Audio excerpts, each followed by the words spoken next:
오늘 빌보서 2장 5절부터 8절까지는 예수 그리스도의 낮아지심에 대해서 말씀하고 있죠. 그는 근본 하나님의 본체시고 또 하나님과 동등된 분이신데 자기를 비우고 종의 형체로 사람의 모양으로 이 땅에 나타나셨다. 어느 정도까지 낮추셨습니까? 십자가에 죽기까지 복종하셨으니. 십자가의 죽으심이라. 십자가는 곧 저주의 형틀이라고 그랬죠. 우리가 죄로 말미암아 이 받아야 되는 모든 저주를 주님이 십자가에 다 담당하신 것입니다. 그리고 완전한 구원을 십자가에 이루셨죠. 다 이루었다. 그래서 오늘 9절에 이름으로 그랬죠. 하나님이 그를 지극히 높였다. 모든 이름 위에 뛰어난 이름을 주사.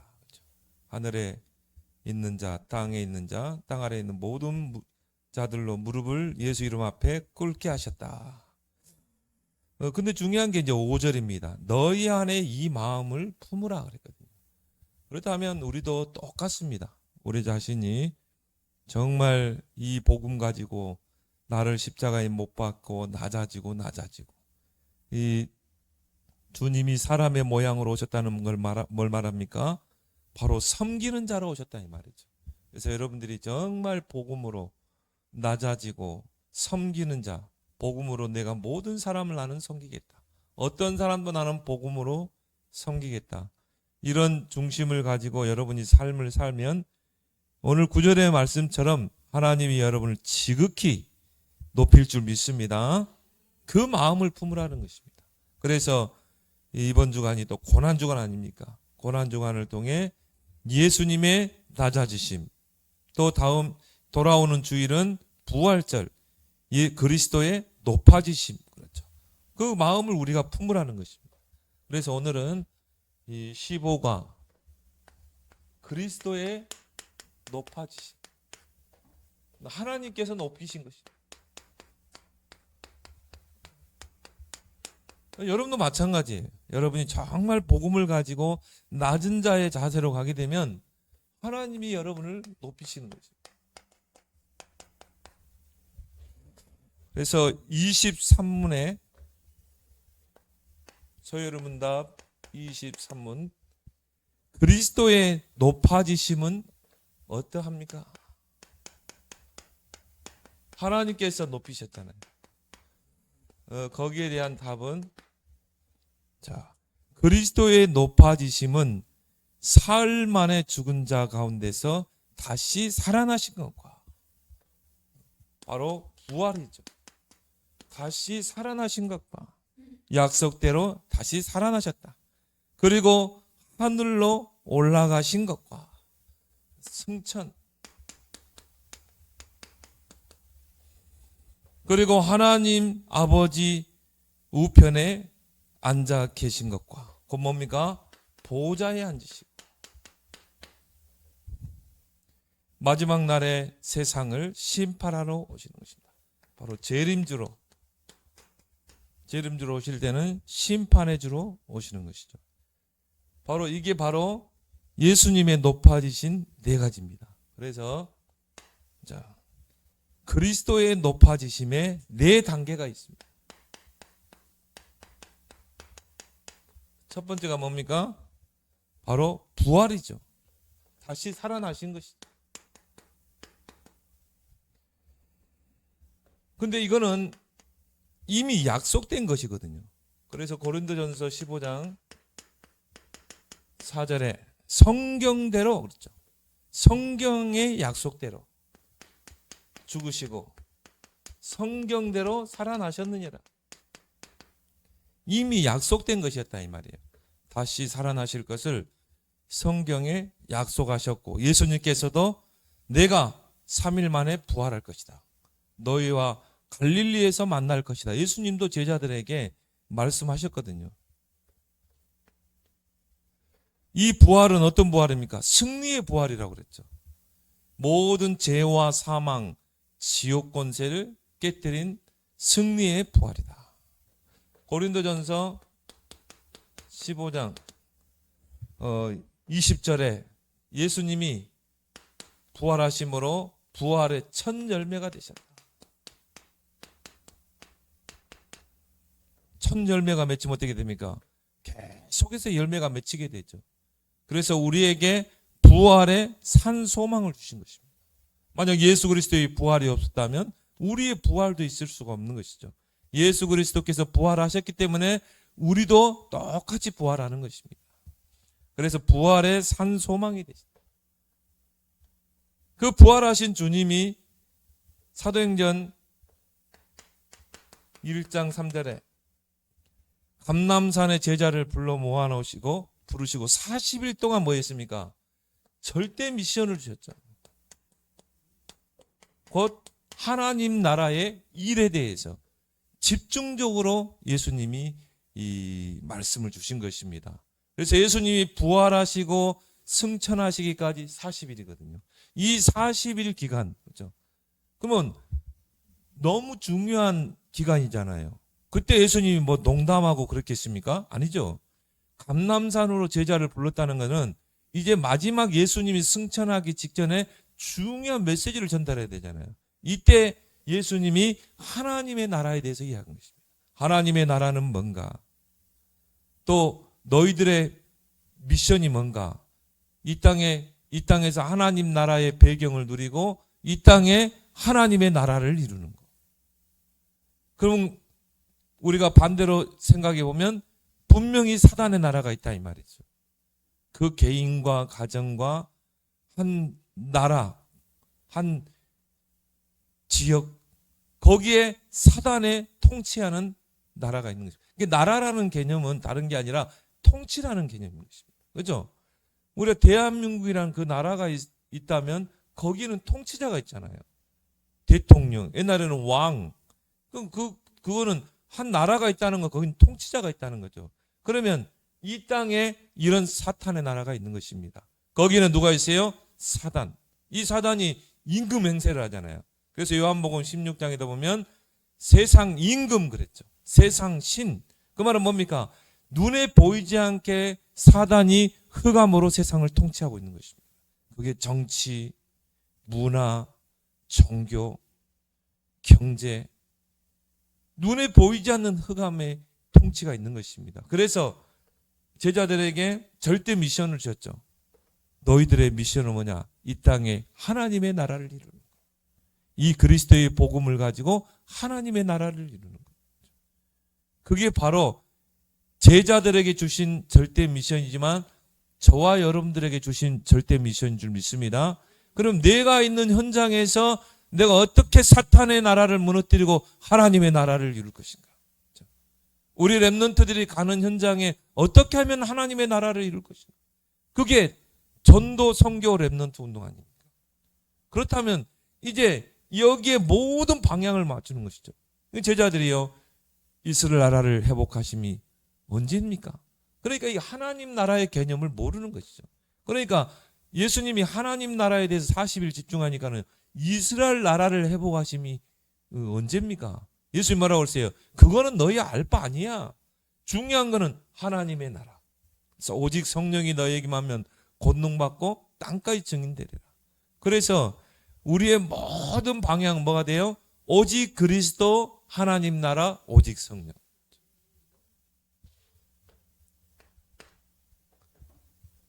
그리고 예수님은 이제 승천하셨죠. 감람산에서. 그때 이제 예수님이 마지막 주신 말씀이 뭡니까? 오직 성령이 너희에게만 하면 권능받고 땅끝까지 증인되리라. 이 말씀을 주시고 이제 승천하신 것입니다. 이거는 뭡니까? 하나님의 방법이죠. 하나님이 세계에 복음하는 방법이 뭡니까? 오직 성령으로. 그럼 우리에게 주신 이 말씀 뭡니까? 오직 성령 충만 속으로 들어가라는 것입니다. 그리스도 하나님 나라 이 언약을 붙잡고 성령 충만 속으로 들어가라. 그래서 제자들이 마가다락방에 모여서 더불어 마음을 갖춰 오로지 기도하게 힘쓰니라. 이 성령을 받아야 되기 때문에. 그렇죠? 이거는 개인에게, 교회도 마찬가지입니다. 그래서 예수님께서 마지막 사도행 10장 8절에 그 말씀을 감람산에서 하시고 이제 하늘로 승천하셨죠.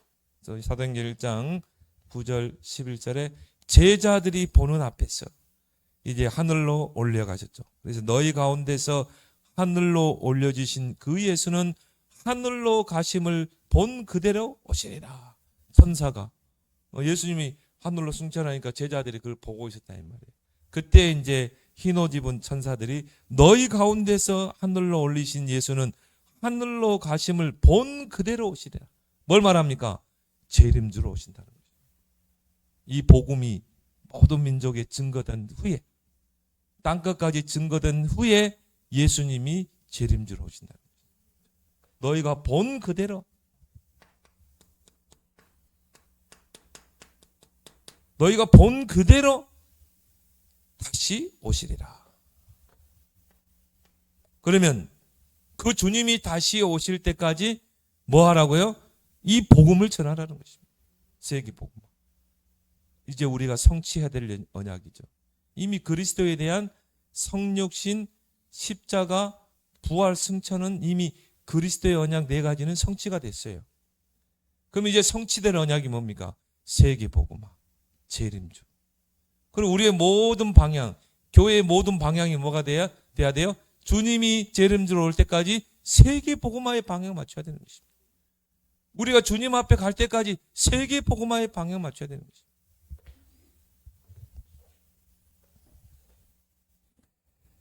골로새 3장 1절에 4절 너희가 그리스도와 함께 다시 살리심을 받았으면 위의 것을 찾으라. 왜요? 부활하신 주님이 지금 보좌 우편에 앉아 계시기 때문에. 그래서 우리는 어떻게 해야 돼요? 위의 것을 찾아야 돼요. 거기는 그리스도께서 하나님 우편에 앉아 계시니라. 하나님 우편의 보좌에 앉아 계시니라. 그래서 위의 것을 생각하고 땅의 것을 생각하지 말라. 땅의 것을 추구하지 말라. 위의 것을 생각하고 위의 것을 찾으라는 것입니다. 하늘의 뜻을 찾아서 사는 것입니다. 이 땅의 것, 무엇을 먹을까 마실까 입을까, 의식주, 어떻게 하면 좋은 집, 큰 집, 어떻게 하면 내가 성공하고 출세하고, 그게 아니라는 거죠. 우리가 그리스도와 함께 다시 살리심을 받았다면, 우리가 그리스도를 통해 구원받았다면 그 그리스도는 지금 보좌 우편에 계시잖아요. 지금도 보좌 우편에 계신다는 말은 뭐죠? 지금도 세상을 통치하고 있는 것입니다. 모든 권세를 가지고 통치하는 것입니다. 그래서 그 그리스도를 통해 구원받은 우리는 위의 것을 바라보고 위의 것을 찾고 그 하늘의 뜻을 찾아서 우리는 살아야 될 줄 믿습니다. 과연 이런 성도가 얼마나 되겠냐 이 말이에요. 정말 위의 것을 생각하고 위의 것을 찾고 거기에 우선순위를 두고 거기에 내 인생 누구 말대로 몰빵하는 사람이 얼마나 되겠냐.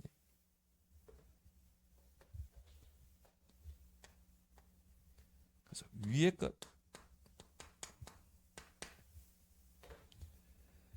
마가복음 16장 19절에 주 예수께서 말씀을 마치신 후에 하늘로 올려주사 하나님 우편에 앉으시니라. 하나님 우편에 앉았다는 말 뭘 말하죠? 보좌에 앉아 계시다 이 말이에요. 지금 부활 승천하신 주님 보좌에 앉았다는 말은 뭘 말합니까? 왕으로 계시는 것입니다. 그래서 우리가 예수 그리스도를 만왕의 왕이라 이렇게 말합니다.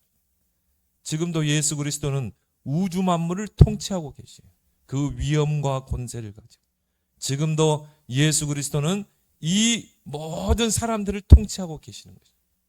통치자로 보좌의 우편에 앉아 계신다는 말은 왕적인 권세를 가지고 모든 역사를 다스리시고 만물을 다스리고 있는 거죠. 그럼 우리가 어디를 바라봐야 돼요? 위의 것을 바라봐야 되죠. 우리의 왕 대신 그리스도가 보좌 우편에 계시기 때문에 우리가 뭘 누려야 됩니까? 보좌를 누려야 되는 것입니다. 그래서요, 왕이 필요할 때는 뭘 보냅니까? 군대를 보내잖아요. 그죠? 한 나라를 통치하는 왕이 지금 최전방에서 중요한 싸움이 일어나고 있다 이 말이에요. 그럼 왕이 어떻게 합니까? 명령하죠. 군대를 명령하잖아요. 거기 투입하잖아요. 한 군단을 뭐 투입하든지. 그게 왕이에요. 우리가 흑암과 영적인 싸움을 싸울 때 하나님이 보좌에서 그리스도께서 왕 되신 그리스도께서 보좌에서 군대를 보내는 것입니다. 때로는 주의 사자를, 때로는 주의 천사를, 때로는 하늘 군대를 동원시키는 것입니다. 그러면 우리가 그리스도 만왕의 왕 되신 그리스도와 늘 소통하는 우리가 그 군대를 동원할 수 있는 것입니다. 자, 이 사령관이 적들과 싸우고 있다 이 말이야. 근데 지금 숫자가 부족해. 적의 군대는 너무 많아. 우리 아군은 너무 숫자가 적어. 그럼 어떻게 해요? 무전을 쳐야죠. 왕에게. 왕이요. 지금 우리가 지금 전쟁을 하는데 군대가 부족합니다. 그렇죠? 군대를 파송해야 될 것 같습니다. 그럼 어떻게 합니까? 왕이 군대를 파송하는 거 아니겠습니까? 여러분이 보좌에 계신 그 만왕의 왕 되신 그리스도께 기도할 때 하나님이 능력의 천사, 돕는 천사를 동원하십니다. 왜? 왕이기 때문에. 통치자이기 때문에. 그래서 승천하신 그 주님은 보좌에 계신다. 보좌에 앉아 계신다. 우리가 누릴 축복이죠. 에베소서 1장 20절에서 22절. 하늘에서 자기의 오른편에 앉히사. 하나님께서 예수 그리스도를 하늘에서 자기의 오른편에 앉히셨다. 보좌에 앉히셨다. 뭐래요? 왕으로 앉히사.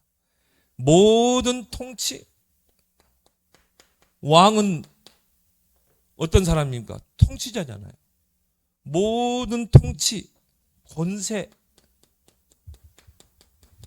그 그리스도께 다 주신 것입니다. 통치권과 권세와 능력과 그리고 주권과 모든 것을 다스리는 주권. 그리고 뭡니까? 만물을 복종케 하는 이름. 모든 만물이 그리스도 이름 앞에 복종할 수 있도록 하나님이 그리스도를 세운 것입니다. 그리고 교회를 통치하신다고 했죠. 그래서 교회의 머리가 되신다. 우주 만물을 하나님의 그 능력과 권세와 그 위엄으로서 만물을 다스리시고 역사를 주관하시는 그 예수 그리스도께서 교회를 다스리고 계신다. 그렇다면 성도를 다스리고 계신다.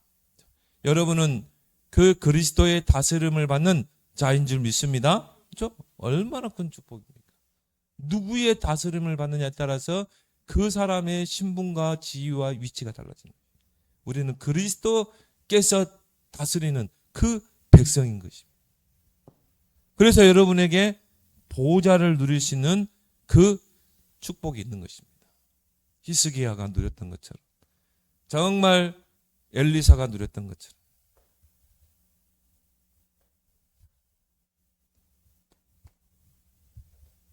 히브리서 7장 24절 25절을 보니까 예수님께서 보좌 우편에 앉아서 모든 것을 통치하시고 중보기도 하신다. 히브리서 7장 24절 25절에도 또 로마서 8장 34절에도 보좌 우편에서 저와 여러분들을 넣고 중보기도 하신다. 간구하시느니라.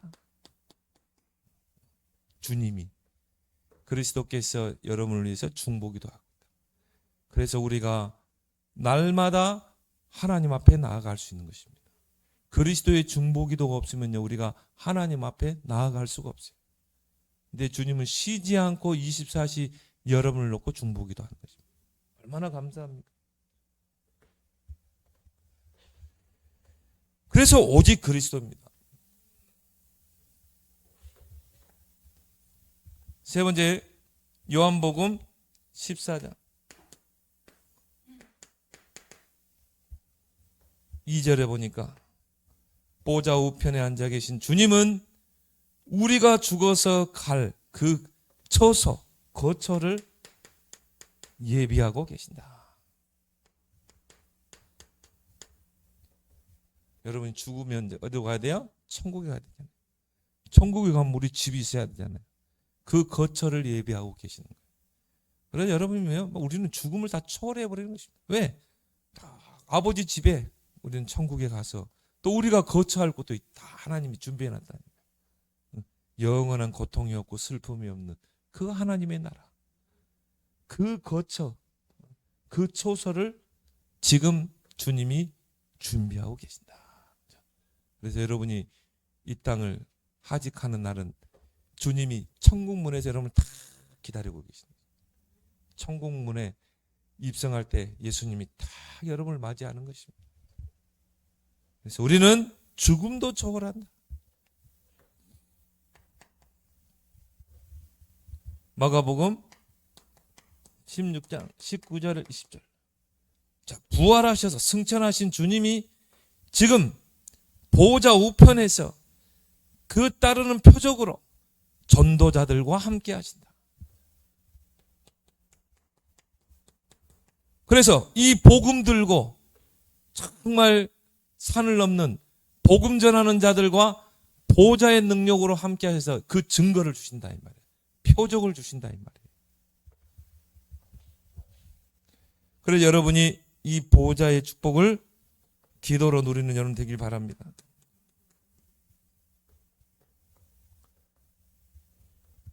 그리고 재림주로 오신다. 이 땅에 이제 예수님이 약속대로 내가 너희가 본 그대로 다시 오리라. 재림주. 재림주는 이제 우리의 구원을 완성해야 되기 때문에 이제 우리가 살아있을 동안에 예수님 재림하면 신령한 몸으로 이제 이 공중에서 주님을 만나 뵙죠. 마치 신부가 신랑을 만나는 것처럼 예수 그리스도가 우리의 영원한 신랑으로 재림할 때 그의 신부인 교회들과 성도들이 공중으로 들림 받는 것입니다. 공중에서 주님을 만나는 것입니다. 그걸 이제 성경은 신랑을 만난 것이다. 우리가 근데 그 전에 죽었어요. 주님이 재림하기 전에 죽었어요. 그러면 어떻게 합니까? 우리 무덤 속에 있겠죠. 우리 육신이. 영혼은 천국에 가겠죠.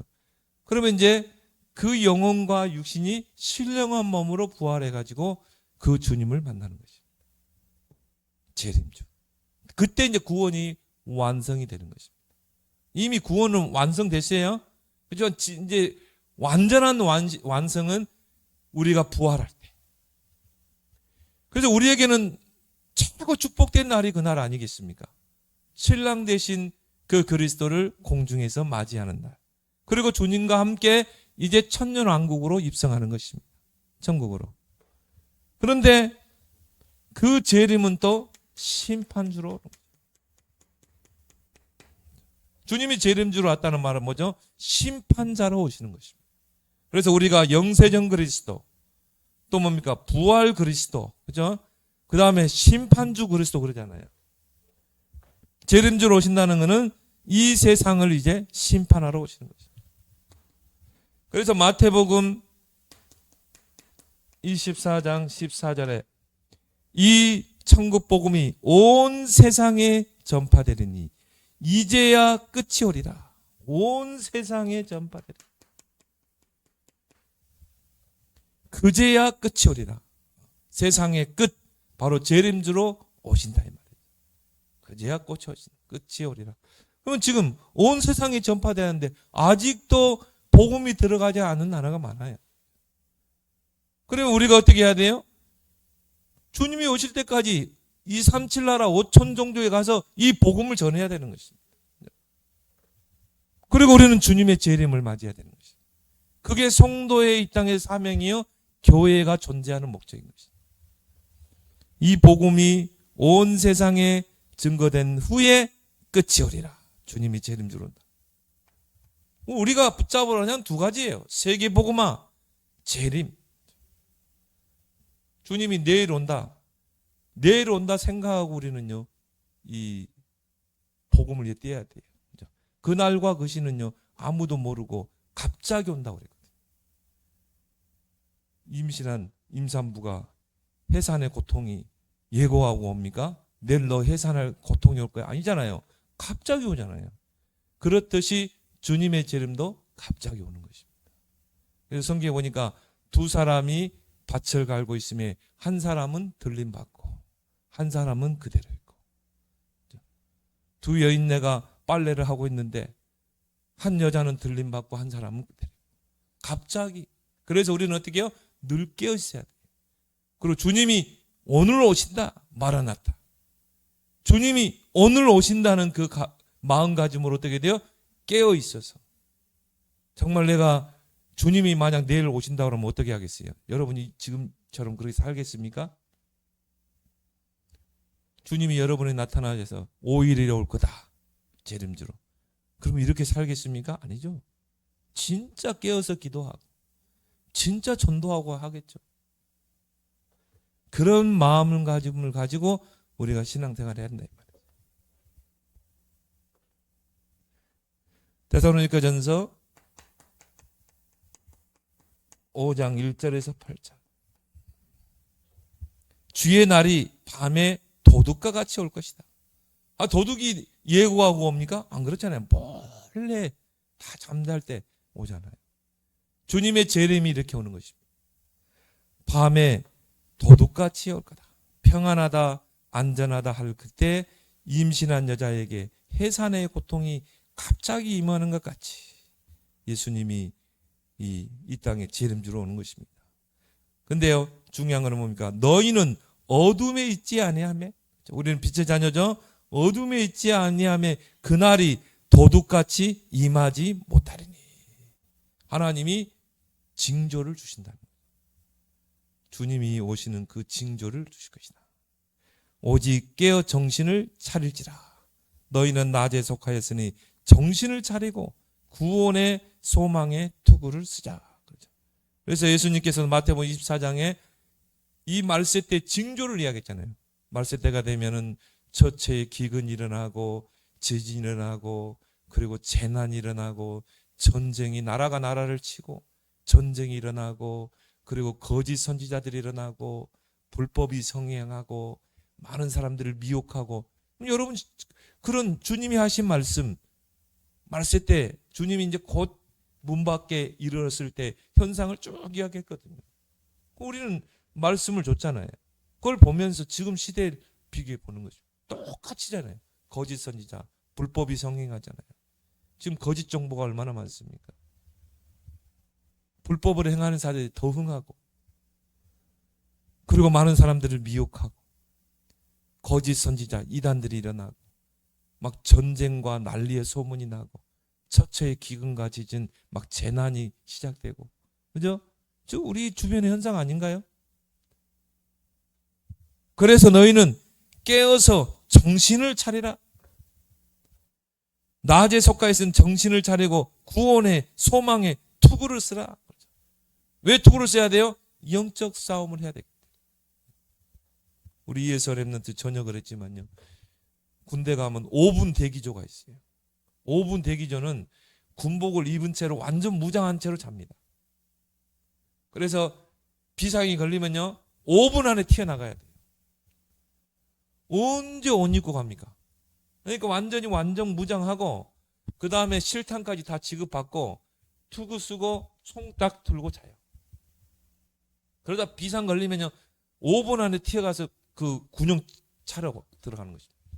그래서 군용차에 싣고 그 장소로 가는 것입니다. 그게 5분 대기조예요. 그래서 5분 대기조는 항상 늘 깨어 있는 것입니다. 우리가 그런 심정을 가지고 늘 깨어 있어야 된다. 기도하고 우리는 전도하고 생명 살리는 일에 올인하고 후대 키우고.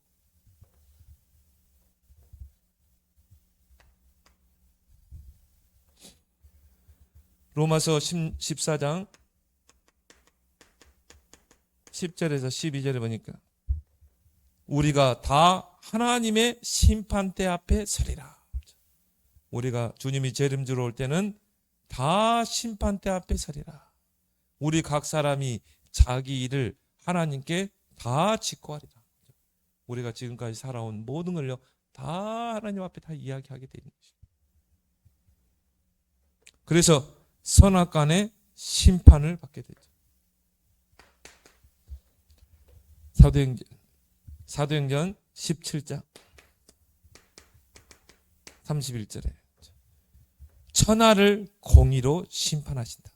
공의라는 말은 뭘 말합니까? 심는 대로 거두는 것입니다. 그래서 공의로 심판하시고, 고린도후서 5장 10절에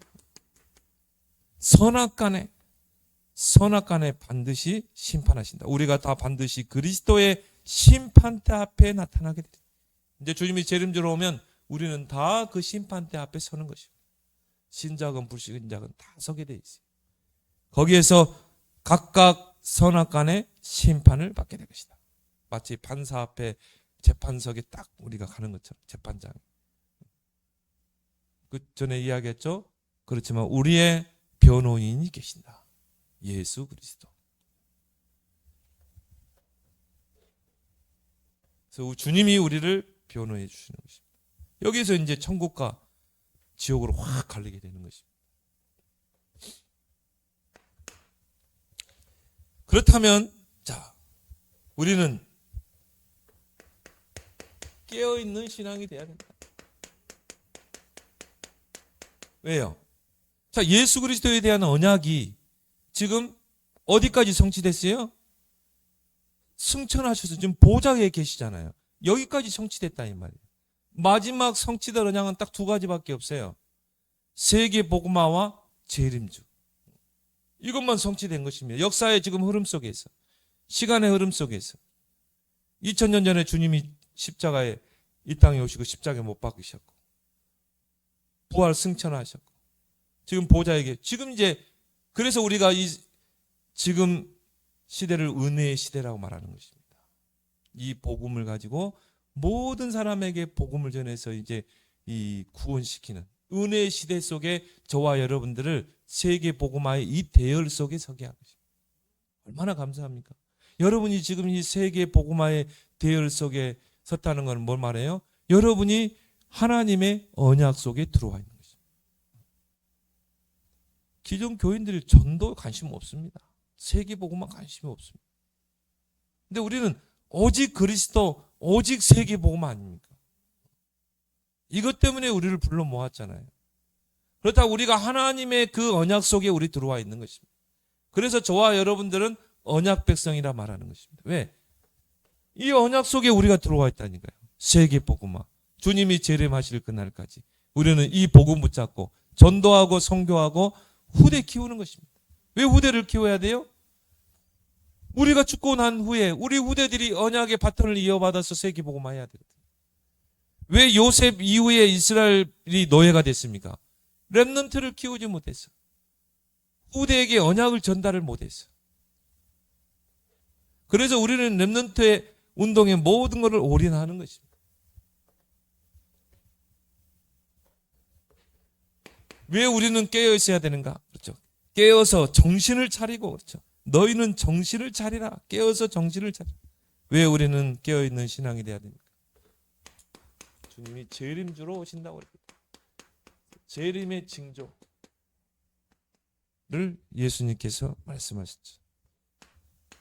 24장 3절에서 31절에 말세 때가 되면 주님이 재림할 때가 가까우면 거짓 선지자들이 일어날 것이다. 그래서 거짓말로 미혹하는 것입니다. 특히 이단들이죠. 또 재난이 막 저처의 기근과 막 지진이 일어나고 이런 재난들이 계속 일어날 것이다. 이제 우리나라도 이제 지진의 안전지대가 아닙니다. 그런 일들이 이제 저체에서 일어나는 것입니다. 요즘 막 미국이나 하와이, 캐나다 막 전 세계적으로 막 산불이 나가죠. 엘니뇨 현상 때문에 지금 뭐 전 세계 막 대형 산불이 나고 호주도 그렇고요. 그게 뭐냐면 지금 이게 재난의 시작이거든. 그리고 불법이 성행할 것이다. 오히려 불법을 행하는 자들이 득세하는 시대가 오잖아요. 지금 정치판 한번 보세요. 나는 보면서요, 야, 저 감옥 가야 될 사람들이 국회의원 되겠다고 나와. 완전히 국회의원 되는 게 피난처라. 완전히 죄 지어놓고 국민들 다 사기쳐놓고 그래놓고 지금 국회의원 되면 면책 특권이 있기 때문에 그 국회의원 속에 숨어 들어가는 것입니다. 이런 불법을 행하는 사람들이 나라를 다스리겠다는 거예요. 우리 여러분이 투표 잘해야 됩니다. 국회의원 선거 총선 있죠? 잘해야 돼요. 잘 보고 해야 돼요. 그럼 불법을 저지르는 사람들이 국회의원 되면 어떻게 돼요? 나라 망치는 것입니다. 그러니까 불법을 행하는 사람들이 오히려 득세해요. 그래가지고 오히려 더 당당해. 그러면서 뭡니까? 이제 교회를 핍박하고 복음 전하는 자들을 핍박하고 지금 점점 그런 시대가 오고 있습니다. 지금 차별법이요, 유럽이나 미국이나 다 통과됐어요. 지금 우리나라는 그래도 기독교가 좀 숫자가 있기 때문에 그걸 통과를 못 시켰어요. 그게 없어진 게 아니라 국회에 계류 중에 있습니다. 그렇게 해서 어떻게 해서든 교회를 힘을 빼는 것입니다. 그래 놓고 이제 통과시킬 겁니다. 그럼 어떻게 되겠어요? 이제 우리가 전도하다가 다 종교에 대해서 이야기다. 그러면 이제 고발 당하는 것입니다. 과태료 물고 벌금 물고 또 감옥에 갇히는 일도 일어날 거예요. 이런 미혹하는 일이 일어날 것이다.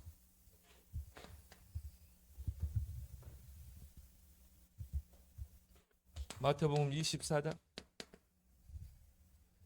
40절 44절입니다. 자, 두 사람이 밭을 갈고 있으며 한 사람은 들림받고 한 사람은 땅에 남고 두 여자가 맷돌질하고 있는데 한 여자는 들림받고 한 사람은 땅에 남고 이 땅에는 뭐가요?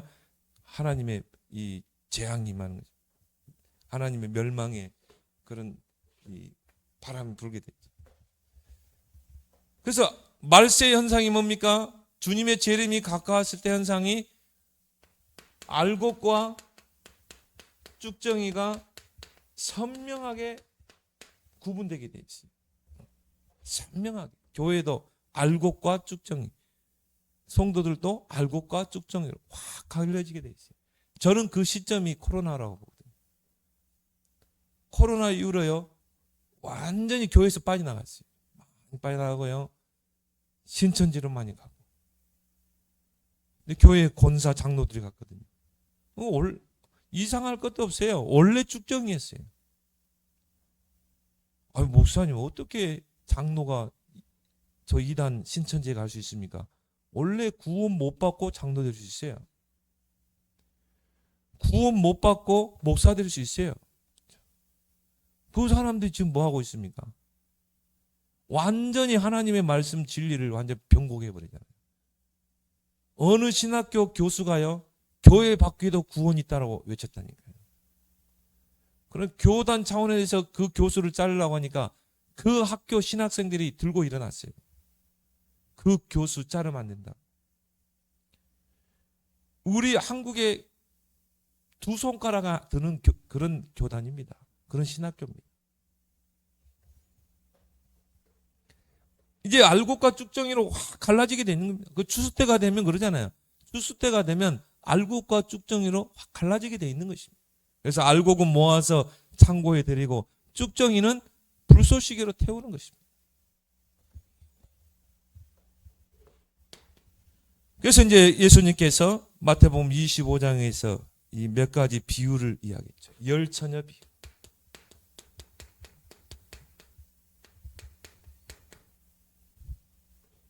마태복음 25장 1절에 13절. 기름을 준비한 처녀와 기름을 준비하지 않는 처녀. 신랑이 이제 신부 집에 오는데요. 몇 시에 온다 예고하지 않고 그냥 오겠다 했단 말이에요. 그런데 이 신랑이 늦게 오는 거야. 그러면 처녀들이요, 그 신랑을 맞이해야 되거든요. 그럼 어떻게 해야 돼요? 언제 올지 모르니까 기름을 미리 다 준비해야 되잖아요. 이 등잔에 기름이 채워졌는데 이게 다 떨어질 때 올 수도 있단 말이죠. 그래서 기름을 미리 준비한 처녀가, 5처녀가 있었고, 기름을 준비하지 않는 처녀가 있어요. 밤 늦어가지고 이제 신랑이 온 거야. 근데 기름을 준비하지 않는 처녀들은요, 등불이 다 꺼져버린 거죠. 그러니까 이 기름을 준비한 처녀들에게 기름을 달라고 해요. 어떻게 줄 수 있습니까? 그래서 부끄러움을 당하게 됐다. 또 비유가 뭡니까? 달란트 비유죠.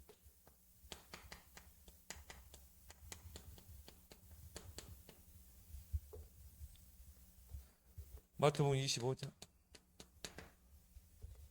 주인이 종들에게 달란트를 맡기고 먼 곳에 여행을 하고 온 거죠. 그래서 이 달란트를 가지고 장사를 해서 남기라고 그랬잖아요. 그런데 2달란트, 5달란트, 2달란트 가진 종은 그걸 가지고 열심히 장사를 해서 어떻게 해요? 배로 남겼어요. 5달란트 받은 종은 10달란트, 2달란트 받은 종은 4달란트, 1달란트 받은 종은 어떻게 했습니까? 땅에 묻어둔 것입니다. 그래가지고 주인이 오니까요, 그걸 보여준 것입니다. 그러니까 주인이 책망하잖아요. 그렇다면 그 1달란트를 은행에다가 저축을 해놓으면 이자라도 받을 거 아니에요. 그러면서 뭐라고 합니까? 악하고 게으른 종. 그렇게 해서 그 1달란트 가진 자를 그걸 뺏어서 10달란트 남긴 자에게 주고 그 종을 이제 쫓아내잖아요. 우리에게 주신 달란트를 가지고 우리는 어떻게 해야 돼요? 복음을 위해서, 정말 생명 살리는 일을 위해 열심히 헌신해야 될 믿습니다. 그렇죠? 그래서 우리에게 달란트를 주는 것입니다. 그리고 예수님이 주신 비유가 뭡니까? 염소와 양 비유.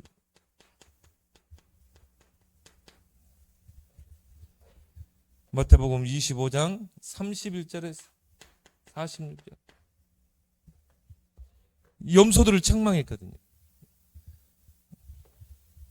왜냐하면 주님, 우리가 막 책망을 하니까는 왜 우리가 주의 이름으로 뭐 봉사도 하고 주의 이름으로 선행도 하고 주의 이름으로 뭐 교회도 열심히 하고 했는데 내가 너희를 도무지 모른다고 그랬어요.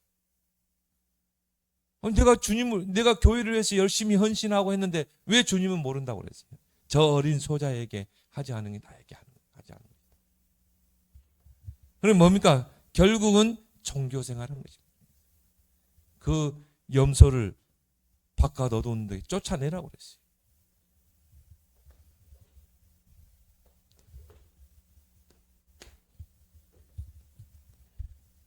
그래서 우리는 성취되느냐? 이제 이걸 붙잡고 뭡니까? 여기에 우리의 모든 생의 방향을 맞추는 것입니다. 성육신, 십자가, 부활, 승천은 이미 성취되느냐? 이제 세계 복음화와 재림주, 이거는 성취되느냐? 그렇다면 이 언약을 붙잡은 저와 여러분들은 이제 어떻게 해야 됩니까? 3오직 138 오직 그리스도, 거기에 인생의 답을 내고 오직 하나님의 나라, 거기에 내 생의 모든 방향을 맞추고 오직 성령 충만 속으로 들어가라.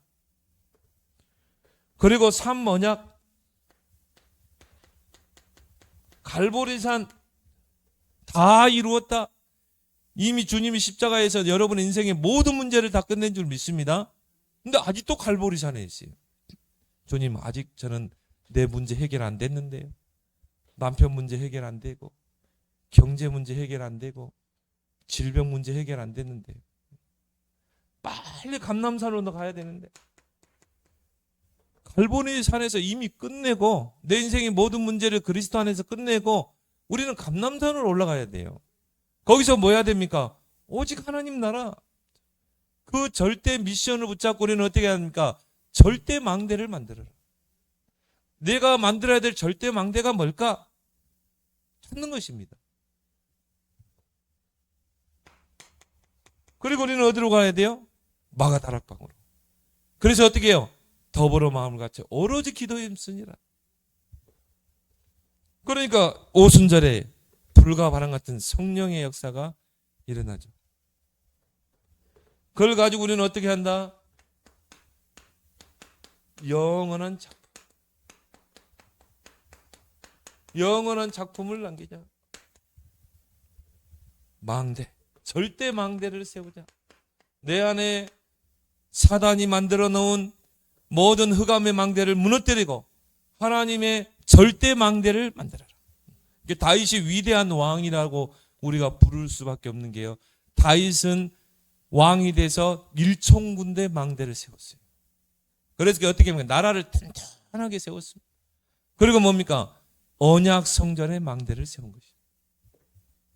망대 세우는 것에 이제 우리의 모든 것을 집중하라. 그리고 뭡니까? 70인의 역할을 감당할 중직자가 되라. 70인의. 그래서 예수님이 12제자와 함께 남긴 유산이 뭡니까? 70인 중직자인 것입니다. 정말 12사도를 도와서 교회를 세우고 세계 복음화할 70인 중직자를 세운 것입니다. 예수님이 부활 승천 후에 이들 중심으로 이 사도와 70인 중직자 중심으로 초대교회가 형성되잖아요. 세계 복음화의 역사가 일어나죠. 금토일 시대를 열어라. 왜 우리는 금토일 시대를 열어야 됩니까? 이거 안 열어놓으면요 세상에 우리 아이들 다 뺏기게 돼 있어요. 창세기 3장, 6장, 11장에 그 흑암 문화에 우리 아이들을 다 뺏기게 돼 있는 것입니다. 지금 주일학교가 다 죽어가고 있죠. 중고등부 다 죽어가고 있잖아요. 그래서 우리가 금토일 시대를 열어서 우리 랩런트들이 정말 이 각인 뿌리 체질을 바꾸고 시대 살릴 서밋으로 CVDIP를 붙잡고 하나님께 쓰임 받도록 우리는 세워야 되는 것입니다. 그렇죠? 이게요 나중에 나 개인이 금토일 시대를 열 수 있는 것입니다. 우리 집에서 금토일 시대를 열 수 있는 것입니다. 우리 지은경사인데요. 하나님이 이런 큰 집을 왜 주셨을까? 랩런트 키우라고. 정말 금토일 시대를 해라. 그럼 내 안에서 금토일 시대를 열 수 있는 것입니다. 그걸 놓고 한번 기도해 보세요. 아이들 간식 조금 주면서 하면요. 또 막 소윤이 친구들 있잖아요. 불러 모아서 간식 주고 메시지 하는 것입니다. 우리 얼마나 자료 많습니까? 우리 그 사모님 그 박영 누굽니까? 저기 남양주. 그 사모님이 아들이 축구를 하는데요. 그 아들 축구하는 친구들 불러 모아서 간식 사주면서 복음 메시지 해가지고 신학원까지 데려왔잖아요. 나의 그 공간 안에서 금토일 시대를 여는 것입니다. 신학원까지 와서 지금 신학원 등록했다니까요. 여러분 개인이 금토일 시대를 열 수 있고 우리 집에서 금토일 시대를 열 수 있고 금토일이라는 게 꼭 교회에 모여서 뭐 그 토요일 날 그런 의미도 있지만은 금토일 시대 때 우리 아이들을 치유해주고 상담해주고 메시지에 집중하고 포럼하게 하고 그거를 주일로 연결시키라는 것입니다. 그걸 신학원으로 연결시키라는 것입니다. 이게 금토일 시대 아니겠습니까? 그래서 이거를 모아서 해야 되기 때문에 우리가 삶들, 이방인의 뜰, 아이들의 뜰, 기도의 뜰. 이것을 이룰 빛의 경제를 놓고 기도하자.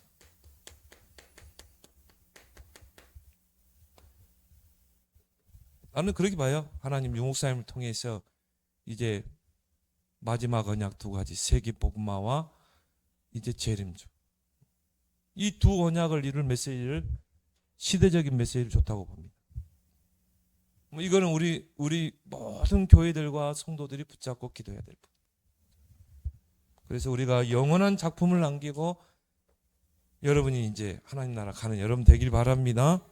오늘 주신 말씀 붙잡고 정말 이제 이 주님의 그리스도의 언약 두 가지, 세계복음화와 재림주, 이 언약을 붙잡고 이제 이 세계복음화 대열 속에 있는 우리가 깨어있는 신앙을 통해서 이 5가지 영원한 작품을 남기는 우리의 생이 되게 해달라고 우리 함께 기도하겠습니다.